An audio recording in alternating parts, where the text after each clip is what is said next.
ನಮಸ್ಕಾರ ರೈತ ಬಾಂಧವರೇ. ಆಸೆಯಿಂದ ಬೆವರು ಸುರಿಸಿ ನೆಟ್ಟ ಗಿಡ ಈಗ ನಿಮ್ಮ ಕಣ್ಣೆದುರಲ್ಲೇ ಒಣಗಿ ಹೋಗ್ತಿದ್ಯಾ? ಬಾಡಿದ ಎಲೆಗಳನ್ನು ನೋಡಿ ರಾಸಾಯನಿಕ ಗೊಬ್ಬರ ತಂದು ಸುರಿದ್ರೂ ಪ್ರಯೋಜನ ಆಗ್ತಿಲ್ವಾ? ಅಯ್ಯೋ, ಈ ಬಾರಿಯೂ ಬೆಳೆ ಕೈಕೊಡ್ತಲ್ಲ ಅಂತ ಮನಸ್ಸು ಭಾರವಾಗ್ತಿದ್ಯಾ? ದಯವಿಟ್ಟು ಬೇಸರ ಮಾಡ್ಕೋಬೇಡಿ. ನಿಮ್ಮ ಗಿಡ ಖಂಡಿತ ಸತ್ತಿಲ್ಲ. ಅದು ಕೇವಲ ನಿಮ್ಮ ಸಹಾಯಕ್ಕಾಗಿ ಕಾಯ್ತಾ ಇದೆ. ಯಾವ ದುಬಾರಿ ಅಂಗಡಿಯಲ್ಲೂ ಸಿಗದ, ಯಾವ ದೊಡ್ಡ ಲ್ಯಾಬ್ಗಳಲ್ಲೂ ತಯಾರಾಗದ, ಆದರೆ ನಿಮ್ಮ ಪ್ರತಿಯೊಂದು ಅಡಿಗೆ ಮನೆಯ ಮೂಲೆಯಲ್ಲಿ ಅಡಗಿರುವ 5 ಮಾಂತ್ರಿಕ ಕಷಾಯಗಳ ಬಗ್ಗೆ ಇವತ್ತು ನಾನು ನಿಮಗೆ ಹೇಳ್ತೀನಿ. ನಾವು ಕೇವಲ ಕಸ ಅಂತೆ ನಿರ್ಲಕ್ಷಿಸಿ ಎಸೆಯುವ ವಸ್ತುಗಳಿಂದ ತಯಾರಾಗುವ ಶೂನ್ಯ ವೆಚ್ಚದ ಜಾದೂ ಇದು. ಈ ದ್ರಾವಣಗಳು ನಿಮ್ಮ ಬೆಳೆಯ ಚಿತ್ರಣವನ್ನೇ ಬದಲಾಯಿಸಲಿವೆ. ಬನ್ನಿ ಶುರು ಮಾಡೋಣ. ನೋಡಿ, ಗಿಡದ ಎಲೆ ಹಳದಿಯಾಯಿತು, ಕಾಂಡ ಸ್ವಲ್ಪ ಒಣಗ್ತಾ ಇದೆ ಅಂದ ತಕ್ಷಣ ಅಯ್ಯೋ ಗಿಡ ಸತ್ತೇ ಹೋಯಿತು ಅಂತ ಬೇರು ಸಮೇತ ಕಿತ್ತು ಬೀಸಾಡ್ತೀವಿ, ಹೌದಲ್ವಾ? ಆದರೆ ಒಂದು ನಿಮಿಷ ಯೋಚನೆ ಮಾಡಿ, ಆ ಗಿಡ ನಿಜವಾಗ್ಲೂ ಸತ್ತಿದೆಯಾ? ಖಂಡಿತ ಇಲ್ಲ.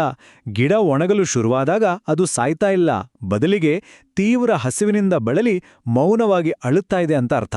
ನಿಂಬಳಿ ಅದು ಊಟ ಬೇಡ್ತಾ ಇದೆ. ಕೇವಲ ಹೊಟ್ಟೆ ತುಂಬ ನೀರು ಸುರಿದ್ರೆ ಸಾಲದು, ಅದಕ್ಕೆ ಸರಿಯಾದ ಪೋಷಕಾಂಶಯುಕ್ತ ಆಹಾರದ ಅತ್ಯಗತ್ಯವಿದೆ. ನಿಮ್ಗೊಂದು ಆಶ್ಚರ್ಯಕರವಾದ ವೈಜ್ಞಾನಿಕ ಸತ್ಯ ಹೇಳ್ತೀನಿ ಕೇಳಿ. 70%, ಹೌದು ಬರಬ್ಬರಿ 70% ಗಿಡಗಳು ಸಾಯೋದು ಯಾವುದೋ ದೊಡ್ಡ ರೋಗದಿಂದಲೋ ಕೀಟಗಳ ಭೀಕರ ಬಾಧೆಯಿಂದಲೋ ಅಲ್ಲವೇ ಅಲ್ಲ, ಕೇವಲ ಪೋಷಕಾಂಶಗಳ ಕೊರತೆಯಿಂದ. ಅಂದ್ರೆ ಊಟ ಇಲ್ಲದೆ. ಬರೀ ನೀರು ಹಾಕಿದ್ರೆ ಗಿಡ ಬದುಕುತ್ತೆ ಅನ್ನೋ ನಂಬಿಕೆಯಿಂದ ನಾವು ಮೊದಲು ಹೊರಬರಬೇಕು. ನಾವು ಮನುಷ್ಯರು ಬರೀ ನೀರು ಕುಡ್ಕೊಂಡು ಬದುಕೋಕ್ಕಾಗುತ್ತಾ? ಇಲ್ಲ ತಾನೇ? ಗಿಡಗಳಿಗೂ ಅಷ್ಟೇ. ಅವುಗಳಿಗೆ ಸರಿಯಾದ ಊಟ ಕೊಡೋ ಬಗ್ಗೆ ನಾವೀಗ ಗಮನ ಹರಿಸಲೇಬೇಕು.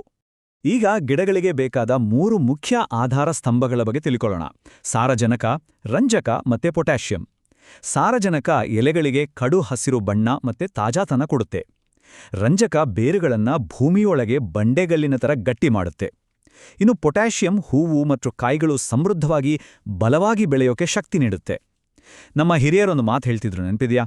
ಮಣ್ಣನ್ನ ತಾಯಿಯಂತೆ ಪ್ರೀತಿಯಿಂದ ಪೋಷಿಸಿದ್ರೆ ಅವಳು ಮರಳಿ ನಮ್ಮನ್ನ ತಾಯಿಯಂತೆ ಸಲಹುತ್ತಾಳೆ ಅಂತ.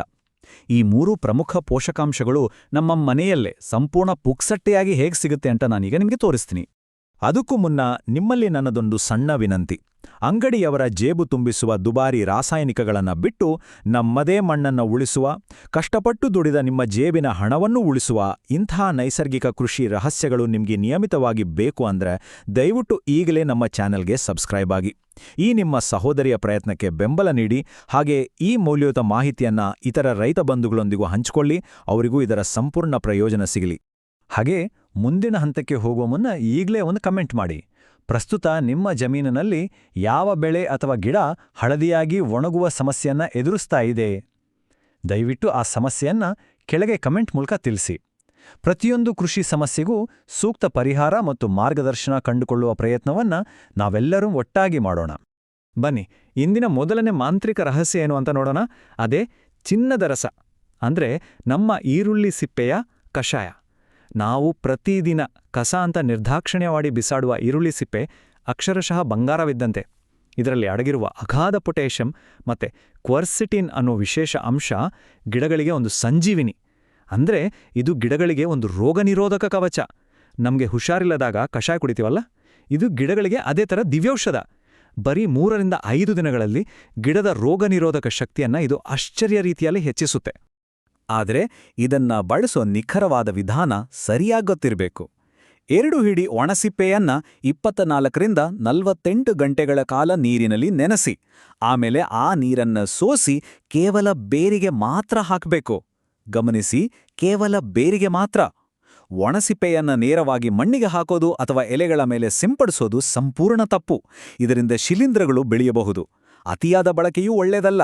ಸರಿಯಾದ ಅಳತೆಯಿಂದ ಮಾತ್ರ ಗಿಡಕ್ಕೆ ಮರುಜೀವ ನೀಡಲು ಸಾಧ್ಯ.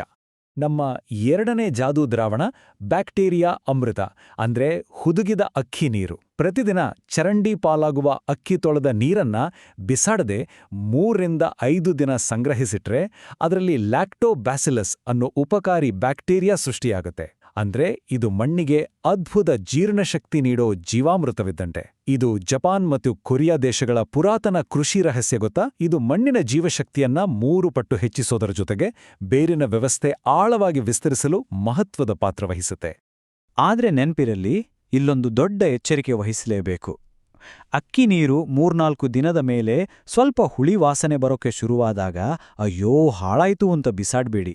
ಹಾಗಂತ ಆ ಹುಳಿ ನೀರನ್ನ ಹಾಗೆಯೇ ನೇರವಾಗಿ ಗಿಡಕ್ಕೂ ಸುರಿಬೇಡಿ.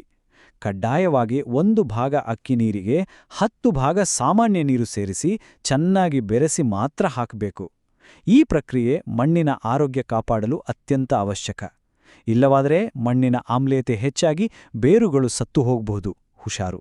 ಬನ್ನಿ ಈಗ ನಮ್ಮ ಮುಂದಿನ ಜಾದುವಿನ ಕಡೆ ಗಮನ ಹರಿಸೋಣ. ಅದೇ ಸಾರಜನಕ ಶಕ್ತಿ ಅಥವಾ ತರಕಾರಿ ಕೊಳೆ ದ್ರಾವಣ. ಇದು ನಮ್ಮ ಹಿರಿಯರು ಗುಟ್ಟಾಗಿ ಮಾಡ್ತಿದ್ದ ರಹಸ್ಯ.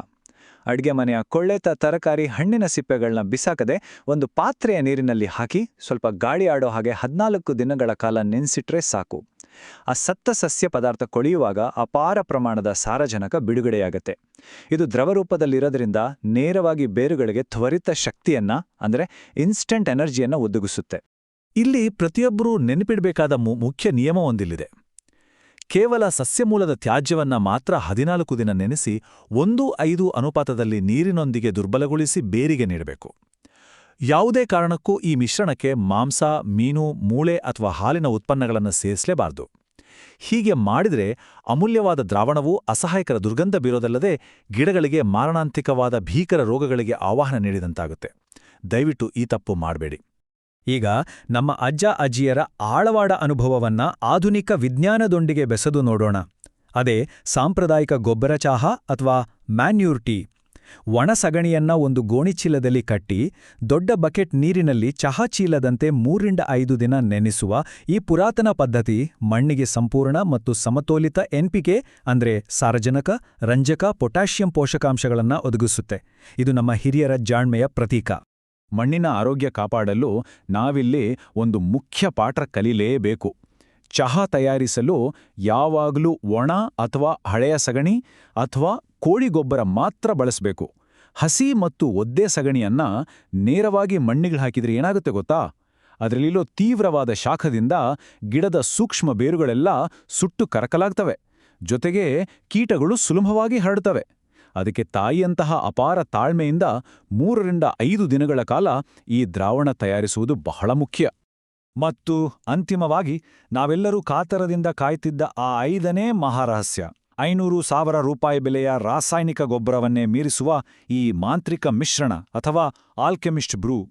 ಇದೊಂದು ಅತ್ಯದ್ಭುತ ಸಂಯೋಜನೆ. ಬಾಳೆಹಣ್ಣಿನ ಸಿಪ್ಪೆಯಿಂದ ಶುದ್ಧ ಪೊಟ್ಯಾಷಿಯಂ, 4-5 ಮೊಟ್ಟೆ ಚಿಪ್ಪಿನಿಂದ ಗಟ್ಟಿಯಾದ ಕ್ಯಾಲ್ಷಿಯಂ, ಬಳಸಿದ ಕಾಫಿ ಪುಡಿಯಿಂದ ಸಾರಜನಕ ಬರುತ್ತೆ. ಇವೆಲ್ಲದರ ಜೊತೆಗೆ ಮಣ್ಣಿಗೆ ಸೇರಿಸುವ ಉಪಕಾರಿ ಜೀವಿಗಳಿಗೆ ಶಕ್ತಿ ನೀಡಲು ಕೇವಲ 1 ಚಮಚ ಬೆಲ್ಲ.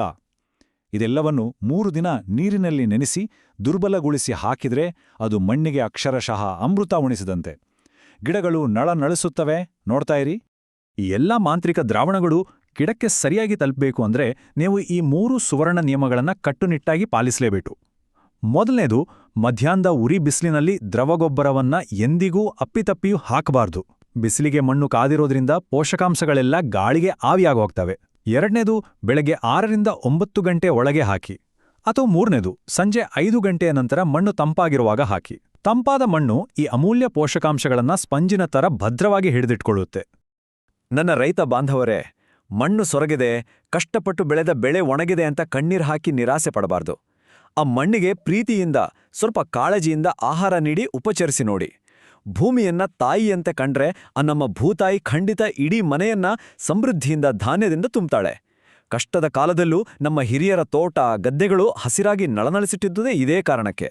ನಾವು ಸುರಿಸುವ ಶ್ರಮ, ಬೆವರು ಮತ್ತು ಮಣ್ಣಿನ ಮೇಲಿನ ಅಪಾರ ಪ್ರೀತಿಯಿಂದ ಪ್ರಕೃತಿಯನ್ನ ಗೌರವಿಸಿದರೆ ಆ ಪ್ರಕೃತಿ ಮಾತೆ ನಮ್ಮನ್ನ ಸದಾ ತನ್ನ ಮಡಿಲಲ್ಲಿಟ್ಟು ಕಾಪಾಡ್ತಾಳೆ. ಬನ್ನಿ ಅಣ್ಣ ತಮ್ಮಂದಿರೇ, ಅಕ್ಕ ತಂಗಿರೇ, ನಾವೆಲ್ಲರೂ ಒಟ್ಟಾಗಿ ಬೆಳೆಯೋಣ. ಈ 5 ಅದ್ಭುತ ನೈಸರ್ಗಿಕ ದ್ರಾವಣಗಳಲ್ಲಿ ನಿಮ್ಮ ಜಮೀನಿನ ಒಣಗಿದ ಗಿಡಗಳಿಗೆ ಮರುಜೀವ ನೀಡಲು ಇವತ್ತು ಯಾವುದನ್ನ ಮೊದಲು ಬಳಸಲು ಇಚ್ಛಿಸುತ್ತೀರಿ?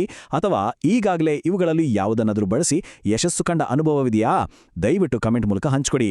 ನಿಮ್ಮ ಒಂದೊಂದು ಕಮೆಂಟ್ ಕೂಡ 10 ರೈತರಿಗೆ ಪ್ರೇರಣೆಯಾಗುತ್ತೆ. ಈ ಅತ್ಯಂತ ಉಪಯುಕ್ತ ಮಾಹಿತಿ ಪ್ರತಿಯೊಬ್ಬ ಕೃಷಿಕ ಬಂಧುವಿಗೂ ತಲುಪುವಂತೆ ಶೇರ್ ಮಾಡಿ.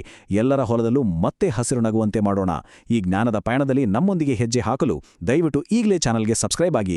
ಈ ಪ್ರಸ್ತುತಿಯನ್ನ ಇಷ್ಟೊತ್ತು ಪ್ರೀತಿಯಿಂದ ವೀಕ್ಷಿಸಿದ್ದಕ್ಕಾಗಿ ತುಂಬು ಹೃದಯದ ಧನ್ಯವಾದಗಳು. ದೇವರಿಗೂ ಮತ್ತು ರೈತರಿಗೂ ನಮಸ್ಕಾರ.